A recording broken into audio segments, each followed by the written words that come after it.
The former Police frontman and winner of 16 Grammy Awards has been rumored for weeks to headline one of the biggest days on the national sporting calendar, but the AFL finally confirmed tonight that he will round out a pre-game entertainment lineup that also features Melbourne hometown heroes, singer-songwriter Vance Joy and rock veterans The Living End.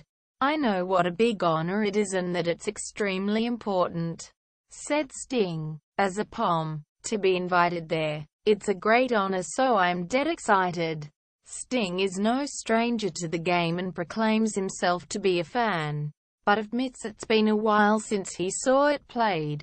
The last match he attended featured Mark Jacko Jackson, who retired in 1986. "That's how long ago it was, but I really enjoyed it," he said. "I was amazed by the stamina of the players and the size of the pitch. I am a soccer fan, so when you see the size of the pitch and what those guys have to do to play, it's amazing." The singer grew up in sports-mad Newcastle, in the north of England, and still supports Premier League club Newcastle United, and he said there were only two ways to escape his industrial hometown. One was to play football and the other was to play music.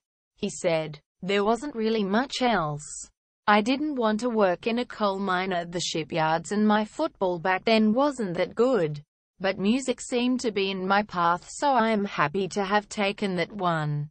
The last time Sting played the hallowed turf of the MCG was Australia Day in 2008 as part of the Police reunion tour. "It's a massive stadium, and we didn't fight, so I have very fond memories of the place," he joked. And with his 65th birthday the day after the grand final, says he's planning to enjoy the party atmosphere, but not take it for granted.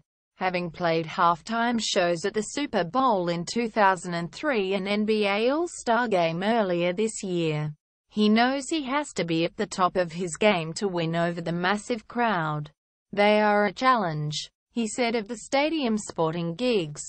"You are playing to people who aren't necessarily your fans, so you have to win them over. I always enjoy a challenge. I don't go in assuming it's going to be easy. So to me it's like my sporting event.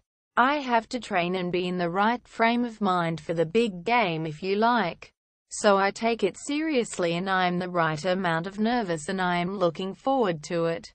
While he hasn't finalized his song choices yet, a Police song would be appropriate. He's definitely planning to play "I Can't Stop Thinking About You," the first single from his coming album 57th and 9th, which will be released in November. After recent musical detours including a stint on Broadway with his own creation The Last Ship, a double-act tour with Paul Simon, and forays into classical music, the new album is his rockiest since 1999's Grammy-winning Brand New Day. The album contains one song poking fun at climate change skeptics and another musing on the deaths of Prince, David Bowie and his good friend Alan Rickman. And Sting said his is thrilled with the reaction so far. "People have been saying it's a return to form. I didn't know I'd been out of form, but that's what people have been saying," he said. "It's a very direct rock and roll record, which is a surprise to most people. But to me the most important element in music is surprise, both inside the music and in what you choose to do." While Sting will perform before the grand final, he will not join The Living End and Vance Joy, who will also play a free show on the MCG after the final siren. News.com. Our privacy policy includes important information about our collection, use and disclosure of your personal information, including to provide you with targeted content and advertising based on your online activities.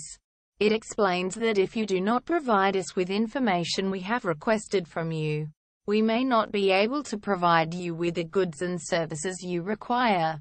It also explains how you can access or seek correction of your personal information, how you can complain about a breach of the Australian privacy principles, and how we will deal with a complaint of that nature.